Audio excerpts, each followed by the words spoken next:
নমস্কার, আমি অর্ঘ্য ভট্টাচার্য, একজন ফিনান্সিয়াল অ্যাডভাইজার।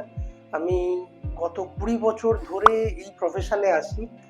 তো এই প্রফেশনে বিভিন্ন লোকের সঙ্গে আমি যখন ইন্টারাকশন করেছি, তাদের savings, investment, financial planning, future planning নিয়ে, তখন অনেক ক্ষেত্রেই আমি দেখেছি যে তাদের টাকা জমানোর ইচ্ছেটা সবারই আছে। টাকা জমানোর একটা ইচ্ছে আমাদের ভারতীয়দের একটা ভেতরেই আছে।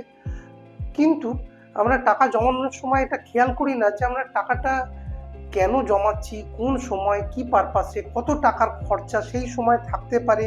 এই গোলটা ডিসাইড না করেই আমরা জমাতে শুরু করি আমাদের এখনকার ক্যাপাসিটি অনুযায়ী, এবং তাতে দেখা যায় যে অনেক ক্ষেত্রেই আমরা যে উদ্দেশ্যে টাকাটা জমাচ্ছি সেই প্রয়োজনটা যখন সামনে আসে তখন সেটা বেশিরভাগ লোকের ক্ষেত্রেই যথেষ্ট হয়ে ওঠে না।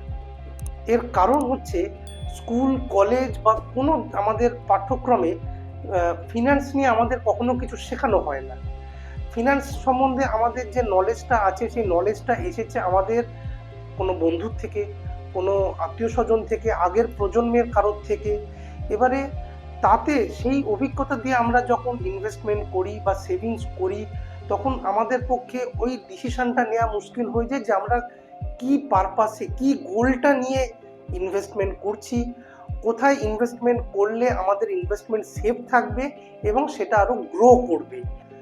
আমাদের আগের প্রজন্মের কাছে যা ইনভেস্টমেন্ট অপরচুনিটি ছিল, এখনকার দুনিয়া কিন্তু তার থেকে অনেক আলাদা।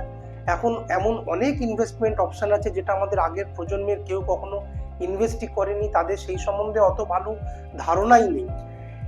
আমাদের কাছে অবশ্য ইন্টারনেটের সুযোগ আছে, ইন্টারনেটের মধ্যে এত তথ্য আছে, সেই তথ্য থেকে কোন তথ্যটা আমার জন্য ভালো এবং নিজের বেছে নেওয়া সেই অভিজ্ঞতা বা জ্ঞানটাও অনেক সময় আমাদের থাকে না। তাহলে ফিনান্সিয়াল ইনফরমেশান, আমার যে 20 বছরের স্বল্প অভিজ্ঞতা, তাতে savings, investment, financial planning, future প্ল্যানিংয়ের ব্যাপারে আপনাদের সঙ্গে আমি শেয়ার করে নেওয়ার জন্য আমার এই চ্যানেলটা আমি শুরু করছি, যাতে সহজ সরল বাংলা ভাষায় আমার অভিজ্ঞতা আমি আপনাদের সঙ্গে শেয়ার করে নিতে পারি। আপনাদের যদি কিছু বলার বা জানার কিছু থাকে তাহলে আপনারা অবশ্যই কমেন্ট করবেন। নমস্কার।